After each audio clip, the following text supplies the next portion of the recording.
Greetings, friends. Welcome to the Pin Tool Podcast. My name is Al Wayman, owner of Creek Road Pottery in Laceyville, Pennsylvania, next to the cold Tuscarora Creek.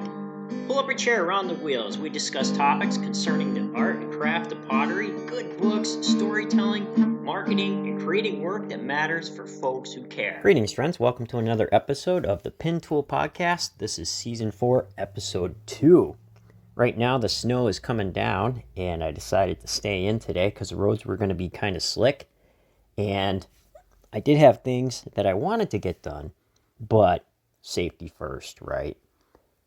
So, the month of January has been flying by. I've been doing book work to get everything ready to pay my income tax.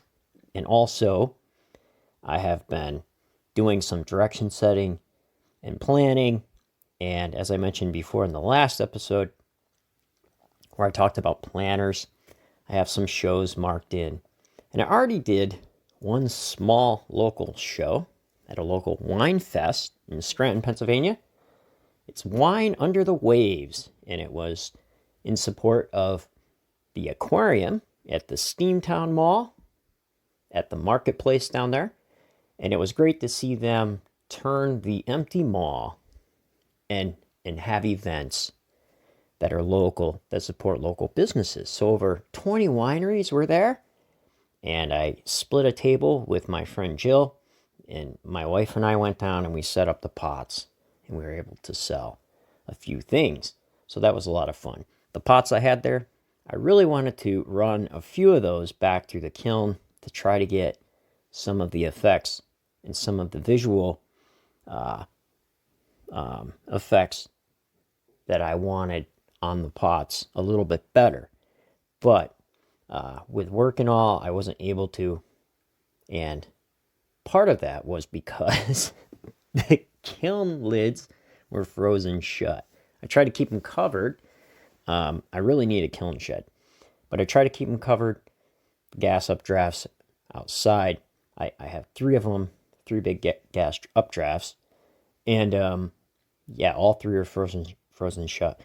The soft brick damage is so easy. I didn't want to do any prying. I put one of the burners on low for a while, but by the time it unthawed, it was too late to get through a whole firing, plus wake up for work the next morning, because these firings can run between 6 and 8 hours, depending on the firing schedule and technique that I'm trying to bring about or finish with the kiln. But I had about, I'm going to say 35, 40 pieces to fill a table. And I was able to sell a few pieces. And it was nice going down, chatting with people, listening to good music. And it was a nice little show, local, to get out and do peopling. And this time of year, being in January, it gets dark early. Some people, they just don't feel like doing anything. And a lot of times, you lose your way in the studio. And maybe some of us have seasonal depression and other things we deal with just because of the change in the patterns and things, and starting new, and things that are going on around us get to be a bit overwhelming. But this show was a lot of fun, and I really enjoyed it. And my friend Jill, she said she had fun, and we helped each other. We helped each other sell. And Jill is great at selling. And she was already set up halfway with her things when we got there. And so I put my things on the table. And while I was setting up, I had a great conversation with another artist coming through. And we had a really nice chat. So that was really enjoyable. We got back home probably around midnight last night, and then I just went to bed. So I was a bit late at releasing this and getting this recording podcast out. Tuscarora Creek has been running cold. The temperatures have been hovering between 0 and 30 degrees all week.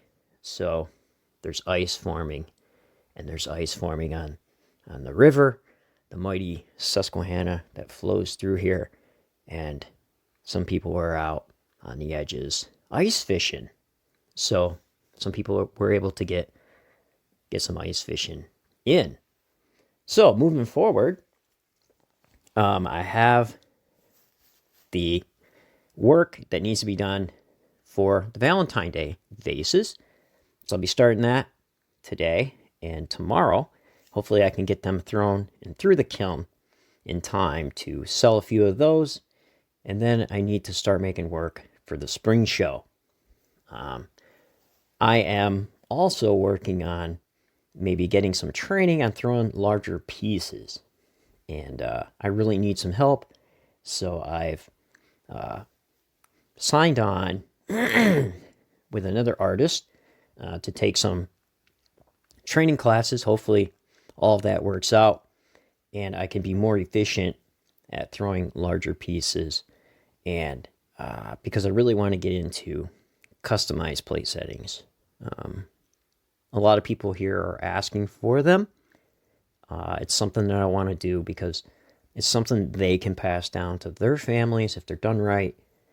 And I just want to be able to do it in the most efficient way possible to be able to fire them out and have those work without worrying about a lot of things. For sure, I'm going to have to mess up maybe 50 or 60 plates before I get it right because we need to practice, right? It's part of it.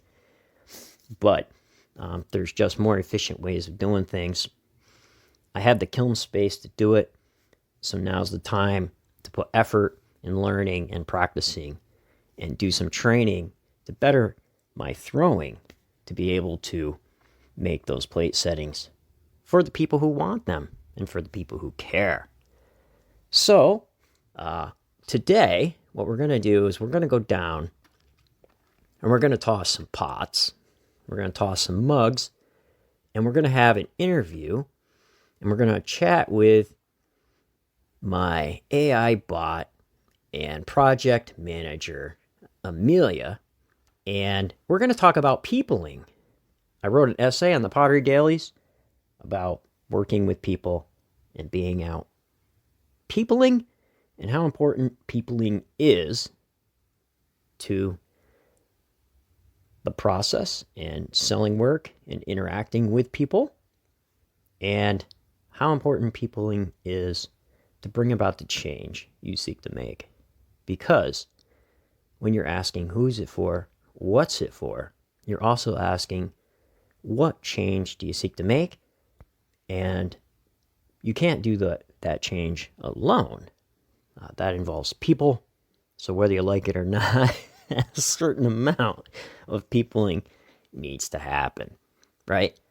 So we're gonna talk about peopling and what you can do and why it's important. So go grab a coffee. It's a cold, snowy day. There'll be plenty of room around the treadle wheel down in the pottery studio.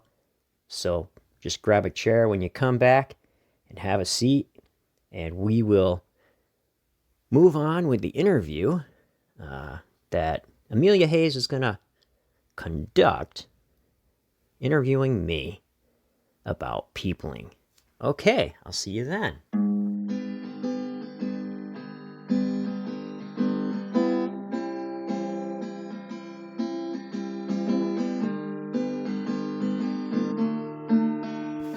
Okay, welcome back, everybody, and pull up a chair around the wheel, and I got my coffee here, and we're just getting Amelia ready here. Nods enthusiastically, already feeling the energy for the podcast discussion building.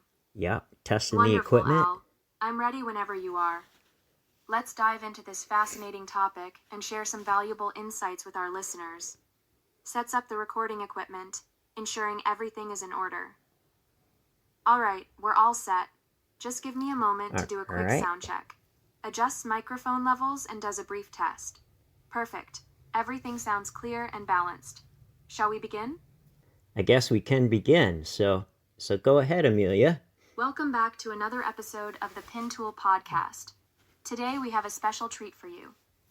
Our host Al is going to delve into a topic that's close to his heart and crucial for any artist or maker, the art of peopling.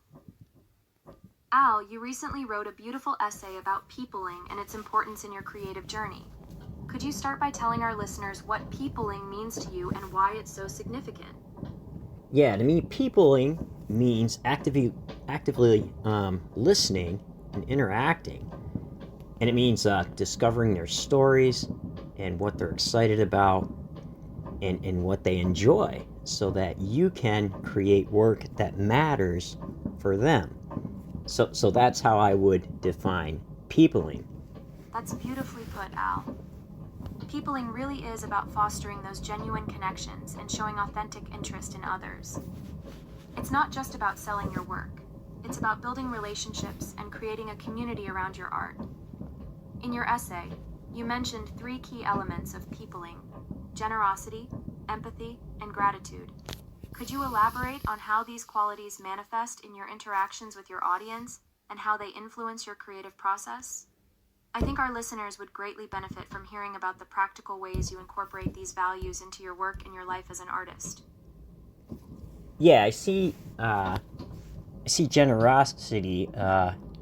It doesn't always mean giving away things for free. It's more about giving your time and do active listening to people's stories and understand how they think and what they care about. Empathy means caring about the people who care about you and your work.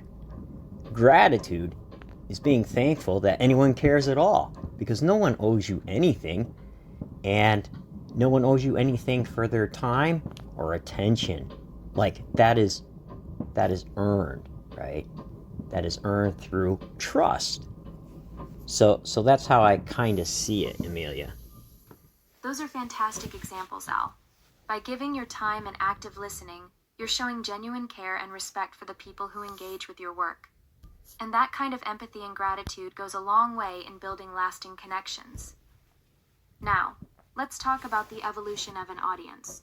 As an artist grows and changes, so does their audience. How have you navigated these shifts in your own career? And how do you stay true to your creative vision while adapting to the changing tastes and expectations of your audience? I think this is a challenge many artists face, and hearing your perspective could provide valuable guidance for our listeners. Yeah, since I try to make work that matters for people who care, my audience might change over time as what matters and what people care about change over time. So as an artist, I try to have a say in who I pick to make work for.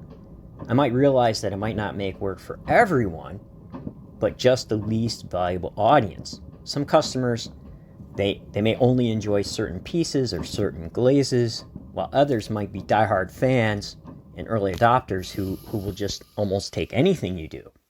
So it's important to allow people to come and go as they please, and what you create is within your core values and guiding principles, and it doesn't necessarily need to be something you always enjoy doing, because sometimes there is hard work involved. Sometimes you need to make mugs that you absolutely dislike doing, because that will generate income to lead you to be able to do the larger projects. So creating work that matters for people who care and creating work for the least valuable audience is pretty important.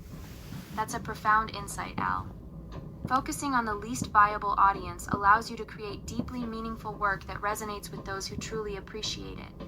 And recognizing that your audience may evolve over time frees you to grow and change as an artist without feeling tied to past expectations. This leads us to the question of balancing art and commerce. As an artist, you need to make a living, but you also want to create work that matters. How do you strike that balance in your own practice? And what advice would you give to other artists struggling with this dilemma? I think this is a crucial topic for any creative professional, and your experience could offer valuable guidance for our listeners.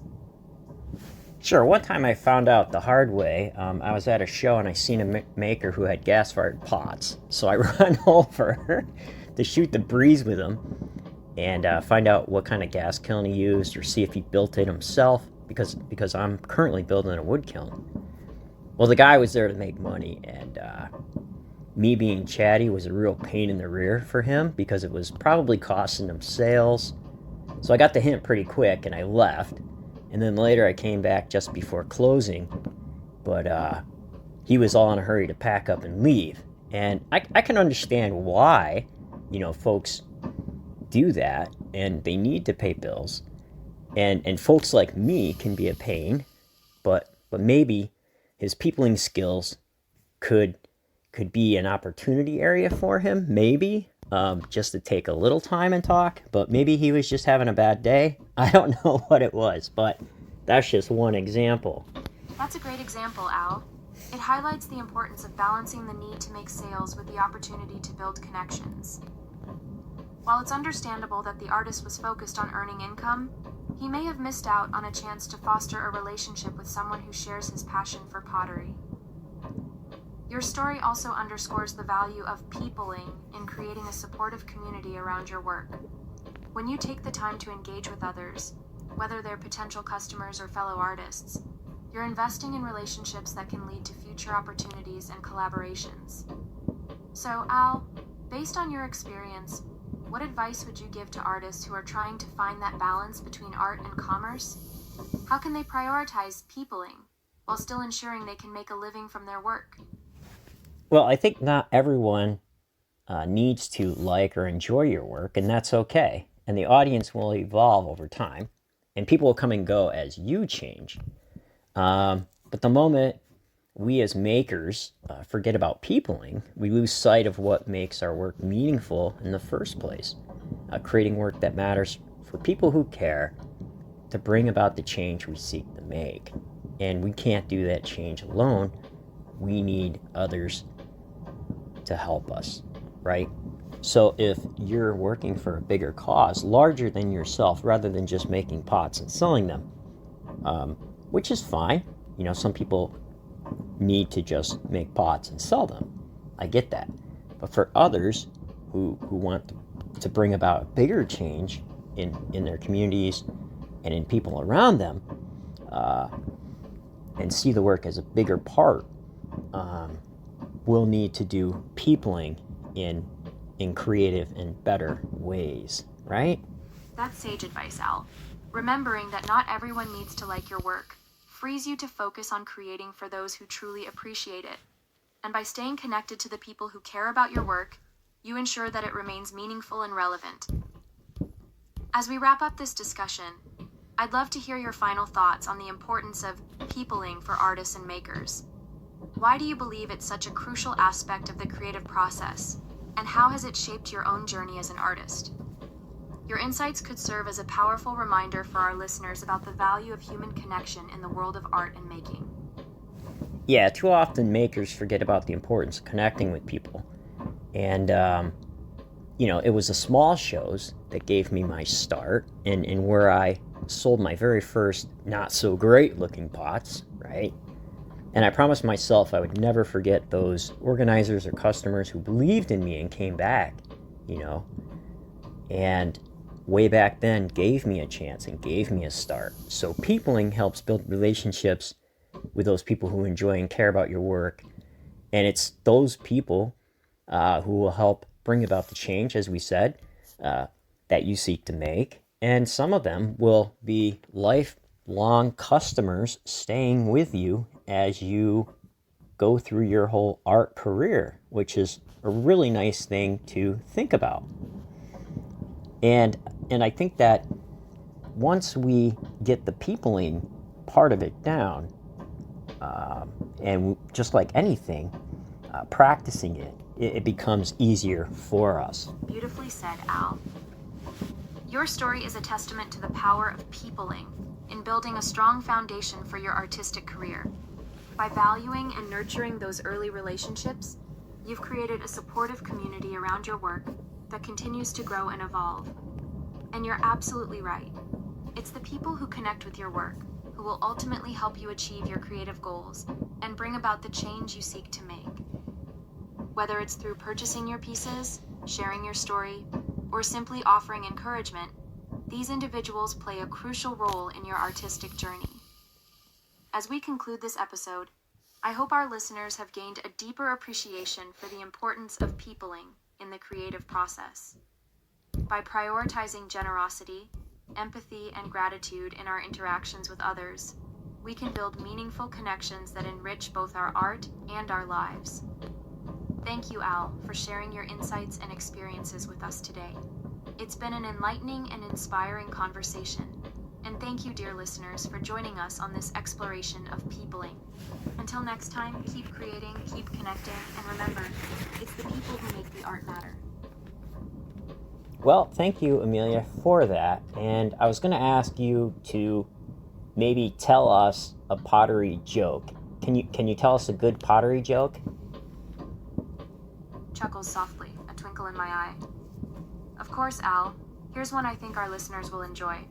Why did the potter break up with his girlfriend? Because she couldn't handle his glazes. Laughs warmly. A little bit of pottery humor for you all. On that lighthearted note, we'll wrap up this episode of the Pin Tool Podcast. Thanks again for tuning in, and don't forget to subscribe and share your thoughts with us in the comments. Until next time, happy potting. Well, thank you, Amelia. That was... I didn't get the joke, but I guess that's supposed to be funny. All right, until next time, friends. Happy potting, and I hope that you enjoyed this. Feel free to check out the pottery dailies that I write, and if you enjoy getting something in your email daily, the pottery dailies is something you could sign up for over on my Substack. Also, feel free to visit my website, creekroadpottery.com, and I have a monthly newsletter I put up twice a month, giving updates on the pottery along with this podcast. So I hope you have a great time and have a great start to the year, and I hope you all are able to create work that matters for people who care.